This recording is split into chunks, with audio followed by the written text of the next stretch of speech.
कहानी सुनने वाले सभी बच्चों और बड़ों को मेरा हृदय से नमस्कार और बहुत बहुत धन्यवाद।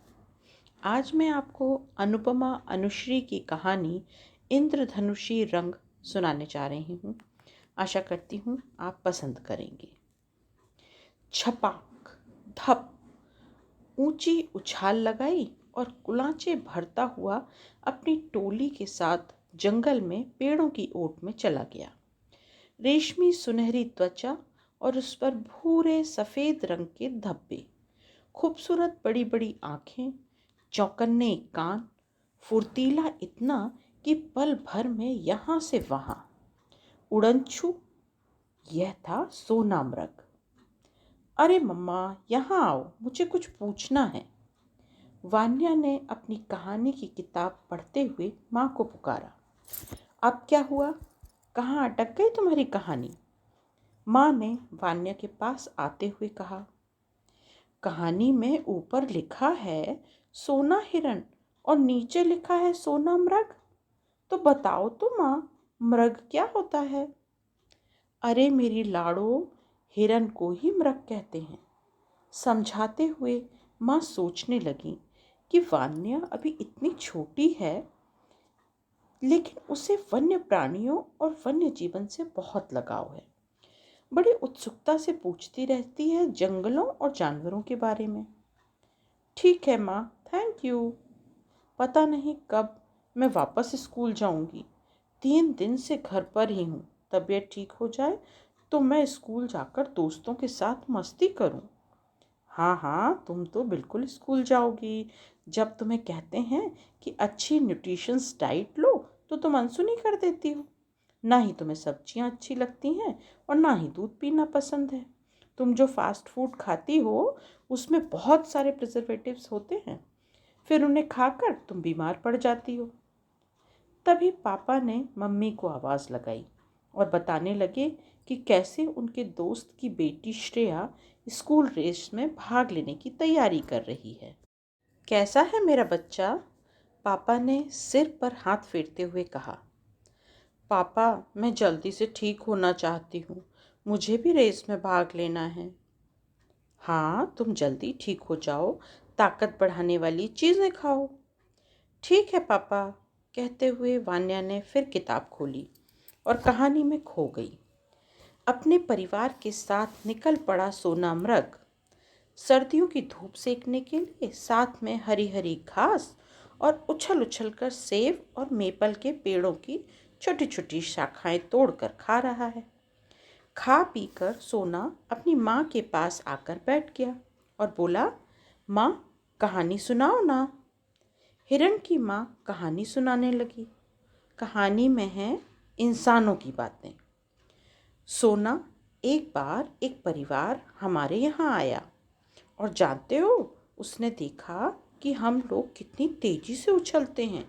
सबसे लंबी कूद है हमारी।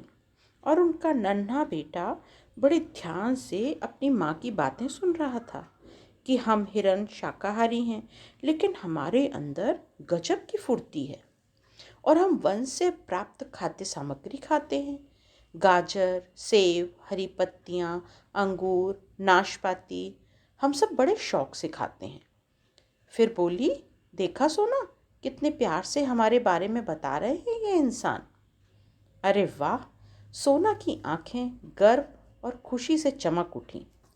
मैं अब भी दौड़ कर जाता हूँ और शेर को हरा कर आता हूँ। माँ मृग ने फिर समझाया, अभी तो तुम्हें हरी घास, सब्जियाँ, फल खाकर और मजबूत बनना है, ताकि तुम्हारी हड्डियों में ताकत हो और तुम्हारे सींग भी स्ट्रांग हो जाएं। ठीक है माँ, मैं उसके बाद तो शेर को कुश्ती में पछाड़ सकता हूँ ना। और इसी तरह कहानी पढ़ते पढ़ते वान्या को नींद आ गई। शाम को जब सोकर उठी तो कुछ ताजगी महसूस हो रही थी और ताकत भी। दूसरे दिन सुबह उसने ऐलान किया, माँ, मैं स्कूल जा रही हूँ और मुझे भी रेस में भाग लेना है। ठीक है, तुम भी रेस में भाग लो, लेकिन यह जो मैंने टिफ़िन बनाकर रखा है, इसको ज़रा ध्यान से तो देखो, मैंने आज तुम्हारे लिए क्या बनाया है। वान्या ने टिफ़िन खोला तो देखा उसमें 5 रंग थे। हरी पत्ता गोभी की सब्जी, ताजे पीले फल, मिक्स ग्रेन पराठा, गाजर, टमाटर, हरी धनिया का सलाद, चीज़ से गार्निश्ड कुछ ड्राई फ्रूट्स और एक छोटा टुकड़ा मिल्क केक भी था। ऐसा रंग बिरंगा लंच देखकर उसे कुछ समझ ही नहीं आया और वह स्कूल चली गई, अपना टिफ़िन बॉक्स बैग में रखकर। स्कूल में आज पहली क्लास थी, गणित की। हिंदी के पीरियड के बाद साइंस क्लास में साइंस टीचर ने आते ही बताया कि हमारे शरीर के लिए आवश्यक मिनरल्स, विटामिन्स के फ़ायदे और उनके स्रोत कि ये कहाँ मिलते हैं। टीचर ने बताया कि हमारा भोजन अगर इंद्रधनुष जैसा यानी रंगीन हो तो हम भी उतने ही चुस्त दुरुस्त, सेहतमंद और स्वस्थ रहेंगे।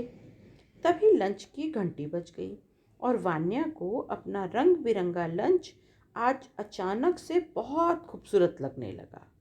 उसने सारा खाना मन से खाया और उसके बाद प्लेग्राउंड में रेस प्रैक्टिस करने के लिए चली गई, यह सोचते हुए कि इस बार तो रेस मुझे ही जीतनी है।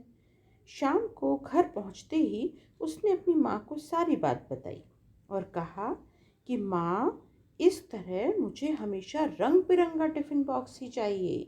माँ सुनकर खुश हो गई और बोली, हाँ ज़रूर बेटा, तभी तो तुम सोनामृग की तरह दौड़ोगी और छलांग लगा पाओगी। पापा बोले, चलो आज से मैं तुम्हें शाम के समय रनिंग ट्रैक पर ले जाया करूँगा। और वह दिन भी आया जब वान्या ने अपने आप को इतना फुर्तीला और ताकतवर बना लिया कि रेस जीतकर विजेता का खिताब हासिल कर लिया। इस तरह वान्या को अपने प्रिय कहानी वाले दोस्त सोनामृग से और अपने रंग बिरंगे टिफ़िन से कई बातें सीखने को मिली, जिसे उसने हमेशा याद रखा। और अब वान्या के पास आने से बीमारी ने भी तौबा कर ली थी। बच्चों को सीख देती हुई ये छोटी सी कहानी आपको कैसी लगी, ज़रूर बताइएगा।